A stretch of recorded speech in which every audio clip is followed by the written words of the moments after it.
Hey, what's up, ladies and gentlemen? It's your boy Dave. I'm back with a legendary video. I'm doing an in-depth review for Monday Night Raw. It just concluded not too long ago on the USA Network as they were officially live in Everett, Washington, after everything that took place and concluded with Survivor Series. More importantly, how things was respective to the men's and women's war games that took place. We now have officially new storylines taking place. More importantly, it was the 10-year anniversary celebration for the New Day, who had some drama that took place during the course of their segment. More importantly, we had a CM Punk appearance. And on top of that, we had the return of Drew McIntyre, set his sights on a new challenge and a new opponent. And pretty much things really broke down with so much drama on the Red brand, as Adam Pearce had his hands full when it came to the course of everything that took place. And we kicked things off on Monday Night Raw when it came to CM Punk. Starting things off with his promo, and of course he was interrupted by Seth Rollins as things really brewed up with a whole lot of tensions, and things really broke down when they end up having a really face to face, very issue. Then it broke down to a brawl. Look like they're setting the tone for that storyline for them to have a collision course in the near future, most likely in the Warrior Rumble. But with things are with the promo, it was good. I enjoyed how things was calm, cool, and collective. More importantly, the pace was on par, but it was okay for my personal opinion. Then we switch over to the next following segment, which was the Judgment Days clubhouse. They had a backstage segment that included Finn Balor. He was throwing shade when it came to the situation, including talking to Dominic Mysterio.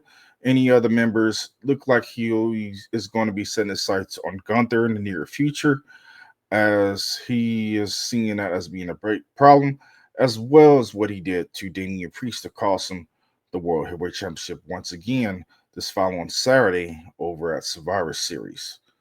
Then we switch over to the next following segment. We get things underway, including the build up towards Saturday night's main event, as we have the official match as Cody Rhodes will battle Kevin Owens, as well as Io Sky will take on Liv Morgan, the WWE Women's World Heavyweight Champion. And we get to the first final match of the night, which will be tag team action, as we have Liv Morgan, the WWE Women's World Heavyweight Champion, along with Raquel Rodriguez in tag team action, taking on Damage Control's member of Io Sky and Kairi Sane. Match was good for what it was, and I enjoyed how everything had broke down, including the transitional tag team and the moves that took place. Everybody was able to get out their signatures, but of course, Damage Control came up short as Liv Morgan and Raquel Rodriguez took advantage of the situation, including putting the beat down on them. And Rhea Ripley made the save and came directly down, but Raquel took advantage of the situation and blasted Rhea Ripley into the announce table. And Rhea pretty much sold the eye injury like a champ. And I look forward towards the drama as the build up towards Rhea Ripley and Raquel Rodriguez before she gets her hands on Liv Morgan, which I think Liv Morgan most likely probably will be retaining the championship with Saturday Night Main Event to set the pace for her showdown when it comes to Rhea Ripley at Royal Rumble. Then we get down to the first round of the WWE Women's Intercontinental Championship tournament, as we had Dakota Kai. She ended up defeating Shayna Baszler and Katana Chance, which was a triple threat match. It was a good match through the course of how things were flowing. More importantly, I see Dakota Kai coming out on top, but more importantly, it's so many other challengers, including Zelina Vega, which is one of my big picks, and as well as we got Io Sky, who may be in the wind of trying to win as well. Then we get to the New Year anniversary of the New Day. They had the celebration, decent promo, including we had Xavier Woods and Kofi Kingston being introduced. Of course, they were talking about all the accolades, more importantly, how they had fun together. And then, of course, we got appearance from Big E. The crowd made a big pop for his return, but things took a twist as Big E didn't really get into the full details about what was going on with his injury. And he said that he's going to be there and have his brother's backs, and he's going to be their manager until he figure out what's going on with his neck to heal up.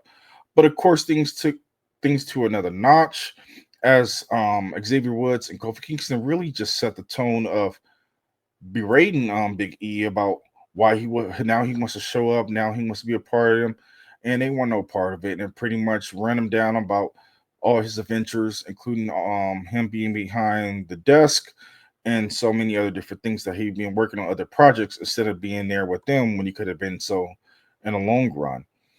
So it ends up being that Xavier Woods and Kofi Kingston ended up turning their backs on Big E. Big E asked him, "Was it over?" And of course, they kind of just turned their backs on him and kind of hinted that it was over for him. And Xavier Woods wanted him to get out their ring. Big E obliged. Of course, he was heartbroken and he ended up just leaving like that. But this is a bigger blowout to what's going to happen with Big E as he officially will be making his return at the Royal Rumble to surprise them. More importantly, now that the New Day has officially turned heel, are they going to continue to be the New Day, or are they going to be a new regime under a new stable?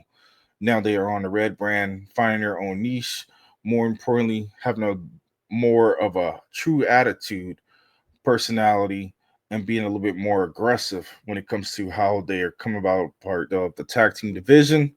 But it's going to be interesting from my own personal opinion how the New Day may be rocking, or if Triple H could make this work of them being a heel. You know, when they first started off, they were true dominant heels, and when it came to everything, people really was just like New Day suck all the way through, and they know how to get under people's skins, and it made it work. But of course, over time, the fans graduated to loving them, and things broke out to what it has been for the 10 years. It's a big accomplishment.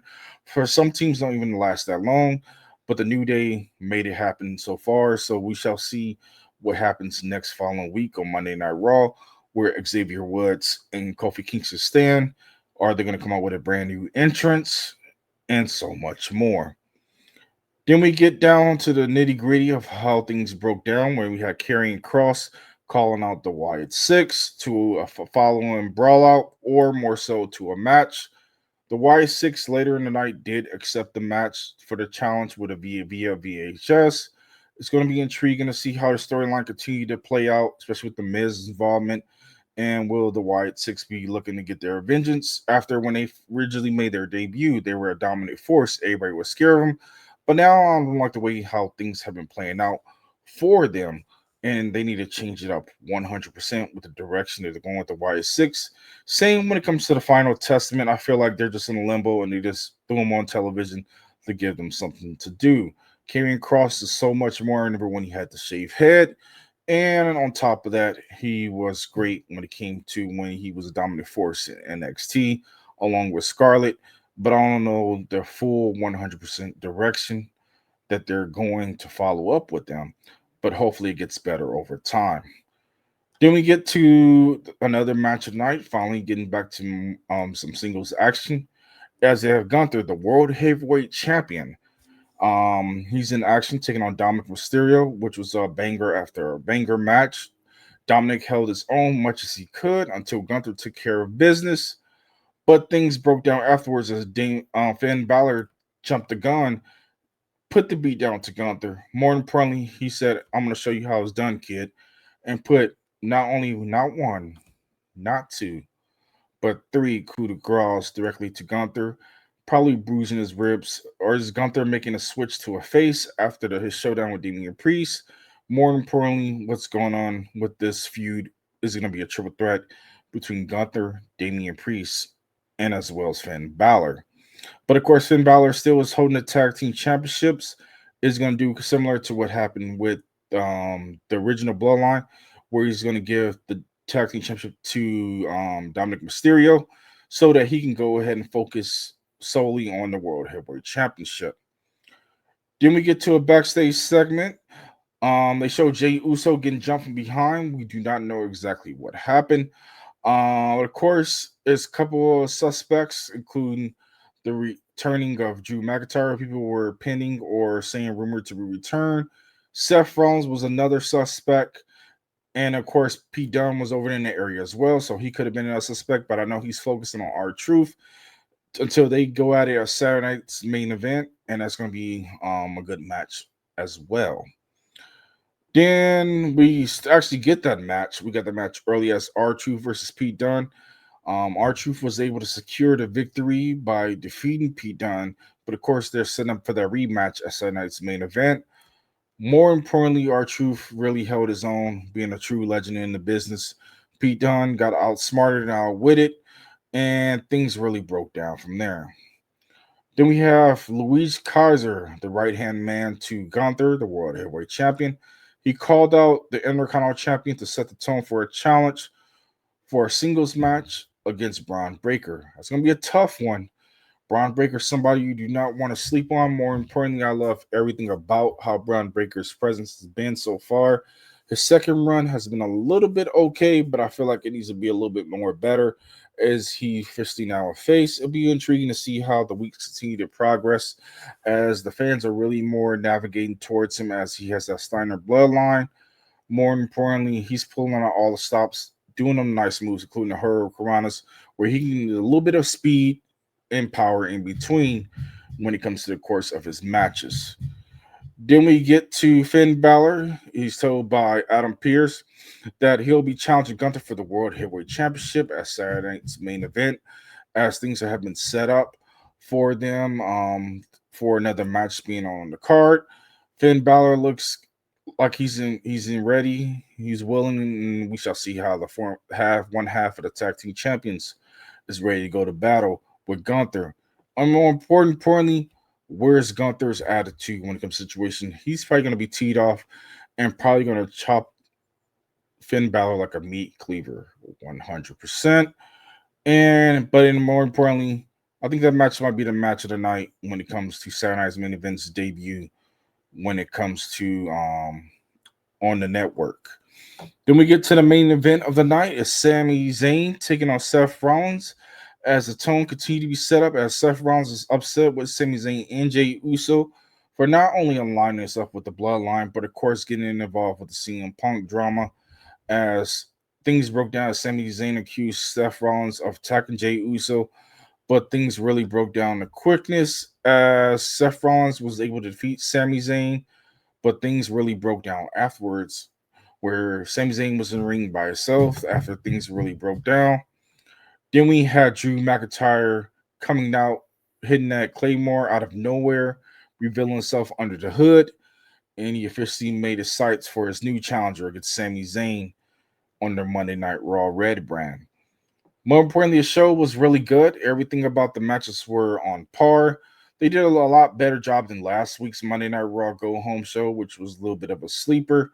But more importantly, I'd like to know from you guys' point of view how you feeling about everything from tonight's show when it came to Monday Night Raw. More importantly, let me know how I'm doing with this video so far as well. Don't forget to chime down in the comments below. Smash that like button, subscribe, hit that notification bell, and I'll catch you guys in the next one. Until then, you guys be safe. Peace.